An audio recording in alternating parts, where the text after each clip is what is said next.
Good morning, everybody. I hope you're enjoying the end of your week. I hope you're having a good Sunday morning.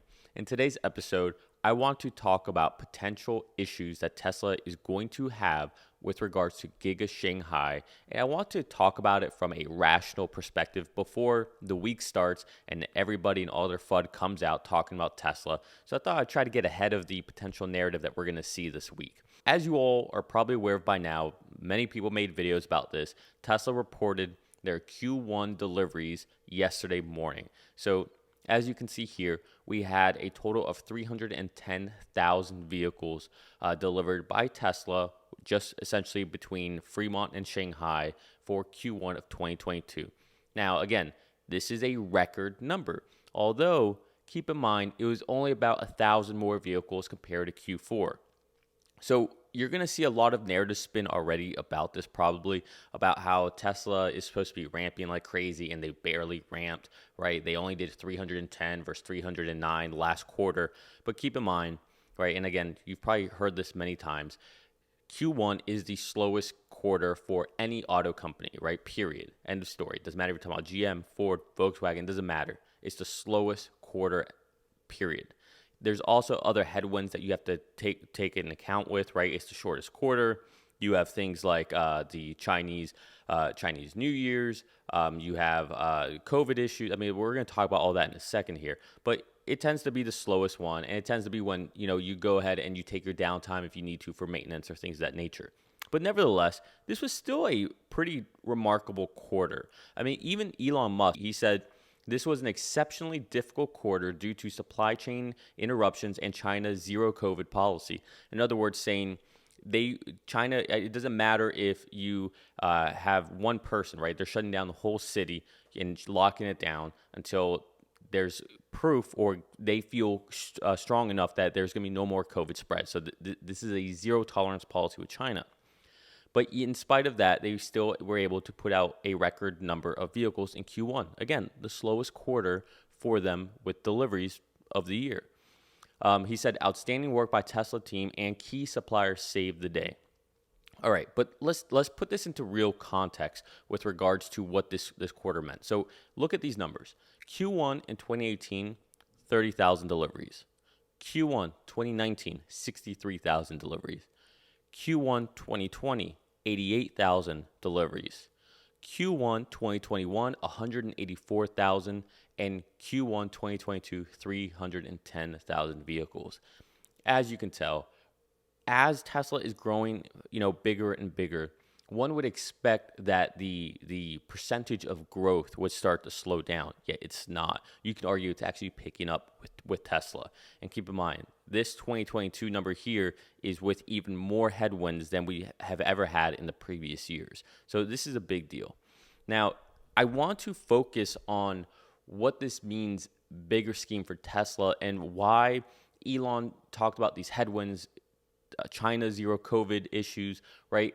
And this is the whole point of this video, right? Again, I think you're going to see a lot of FUD out there. You'll see it on CNBC, on Bloomberg, on Yahoo. Without doubt, you'll hear Gordon Johnson probably come on and spiel some garbage. So I just want to get ahead of it. So what's going on right now? Well, right now, Tesla Giga Shanghai has been shut down. Okay, everybody's home, and it's not just Giga Shanghai. It's essentially all of Shanghai. So a lot of Tesla suppliers are also dealing with the same thing. They're all shut down.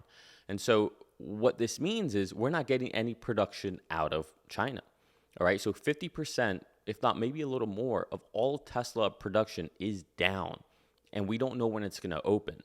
So far, what we know is that this lockdown happened on March 28th. All right, so from the 28th till the end of March or the end of Q1, that was 4 days of no production.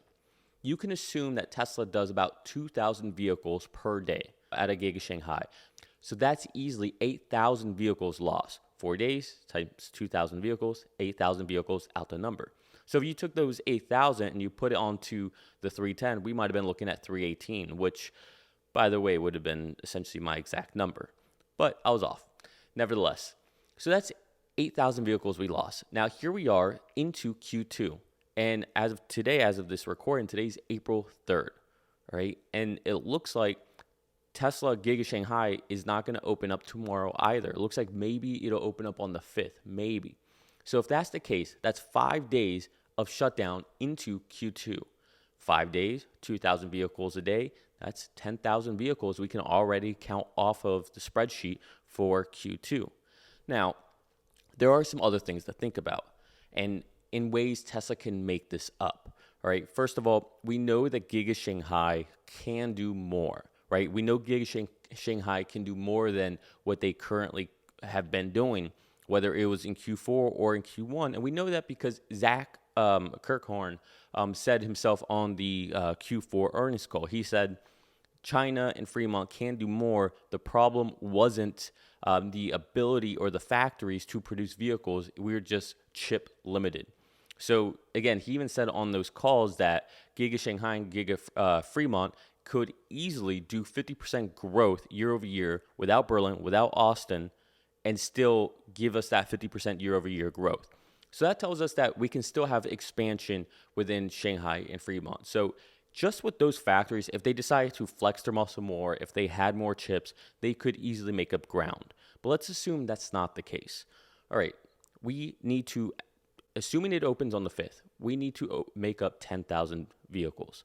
Well, let's look back at Q1. We were able to do 310,000 vehicles. Well, what were the headwinds and what were the actual down days that we had in Q1? So let's just assume that we had a week off due to the Chinese New Year's. That's 7 days right there. Then you add in 4 days due to the COVID lockdowns. Real quickly, that puts us at 11 days down. And then, if I'm not mistaken, I believe Q1 has 1 day less than we have in Q2 with the calendar. So that puts us at 12 days. 12 times 2,000 vehicles a day equals 24,000 vehicles that we're down. Assuming it opens on the 5th, we need to make up 10,000 vehicles. 1 day is right off the bat easy in Q2 because, well, Q2 has 1 extra day than Q1. All right. And assuming I'm right about that, I haven't actually checked that. It's Sunday morning, right? We're doing this stream of consciousness right now. So even the math is just coming off the top of my head. But with that said, let's go ahead and assume that Giga Berlin and Giga Austin do actually start to ramp up. All right. Let's assume Berlin. Berlin, there's rumored to be 1,000 vehicles per week right now is the run rate. Let's assume that holds steady state. It probably won't. It'll probably ramp up as they go. But let's assume that's steady state. Well, there's 12 weeks in a quarter. So if Berlin is doing 1,000 vehicles a week, okay, well, that's 12,000 vehicles. So that 12,000 vehicles is going to help us, right? That's good. So that kind of already mitigates the potential 10,000 that we're down already at a Giga Shanghai, right? Because if they open up on the 5th, that's 10,000 vehicles we've lost. Well, Giga Berlin will give us 12,000. Okay, so that's potentially good for us. What about Austin? Well, Austin, the big party isn't until a couple days from now, right, on the 7th. So assuming that Tesla opens up during the Giga Austin party, the rodeo, cyber rodeo, and that means that they're actually open, they're actually producing, they're actually delivering vehicles, that's already a week off the calendar for Q2. Okay, so we have a week off. And then let's assume they're not even ramping as fast as Berlin, right? Let's assume that they're only doing half of what Berlin can do. Okay, so let's just call it 6,000 vehicles produced for Giga Austin. Okay, so we take Giga Austin, 6,000 vehicles. We take Giga Berlin, 12,000. Okay, that puts us at 18,000 vehicles. And then you take into account all the downtime that we had in Q1. We add that back in on top of that. Remember, it was 24,000 vehicles. You take, again, the New Year's, you take the COVID downtime, the 1 day less, we get 24,000 vehicles. That gives us a essentially extra balance of 42,000 vehicles. Okay, so look, if you didn't follow that, just take me at my word. 42,000 extra vehicles potentially is where we're at. Again, that's a combination of Austin, Berlin, and accounting for the downtime that we had in Q1. Let's assume we don't have that downtime. All right, so that's 42,000 extra vehicles. Right now, assuming we open up on the 5th, that's 10,000 vehicles we've lost. So if we take that 42, we subtract the 10,000 we've lost, we're at 32,000 vehicles right there.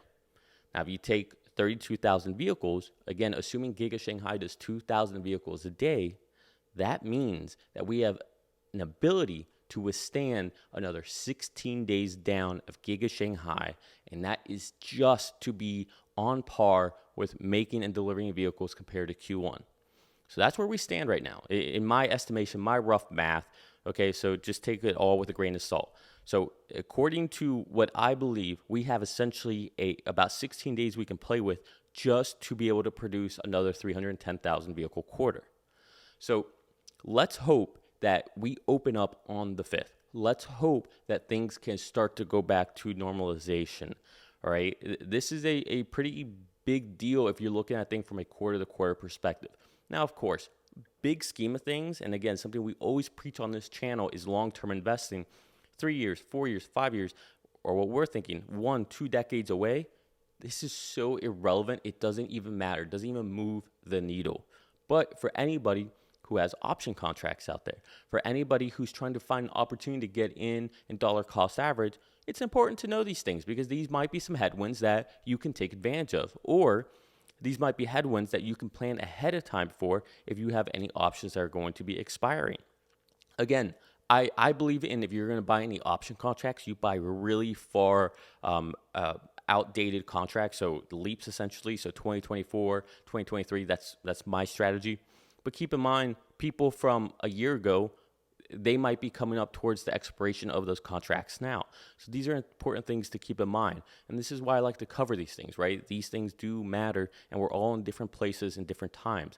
But I'm very skeptical about what's going to happen this week. I can see the narrative being spun the other way, all right? I've already seen it once with CNBC, which they claim that Tesla missed on their numbers for delivery. I was reading the article, and it was flabbergasting, to be honest. The fact that they sat there and said that Tesla missed, like, no, actually Tesla beat on their numbers, and they had a record quarter. And if you look at what they did year over year, it's insane, okay?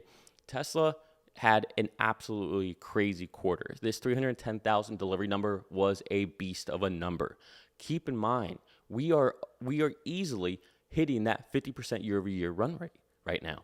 All right, just look at Q1, right? Q1 of 2021, we did 184,000. We did 310 this quarter. So yeah, we're definitely over that 50% run rate that Zach and team have forecasted for Wall Street for the foreseeable future. Now again, Q2 may have impact based on what's happening right now in Giga Shanghai. But we are lucky enough to have Berlin going, and hopefully Austin will be going soon too. Now, that's this first half of 2022. The back half of 2022, I believe, is going to look nutty. Okay, we might be up to 500,000 vehicles a quarter on the back half, right? Think about the implications of that. Think about the growth of that. And think about, as well, it's not just going to be Austin and Berlin, but we'll also have the expansion of Giga Shanghai completed. It's supposed to be completed around the end of April, so we'll see what the status of that is. I hope you're all enjoying your weekend. I just want to come on and just kind of get ahead of this, ahead of some stories I could see coming out and people freaking out and, just kind of throwing out FUD about what's going on. Look, in the big scheme of things, it probably will not have an impact on Q2 deliveries. We'll probably set yet another record quarter despite all of the challenges, despite the COVID lockdowns, despite the lack of chips, despite what's going on in Russia and Ukraine, despite all of that, despite the White House, anti-Elon Musk kind of rhetoric, despite all of that, Q2 will still probably be a record quarter. However, it is important to make sure we don't have our blinders on when it comes to this. All right, so we're going to leave it there for today. Do me a favor, if you enjoy this type of content, hit the like button, hit the subscribe button, ring that bell. I appreciate you guys joining on a Sunday. I love you all. Peace.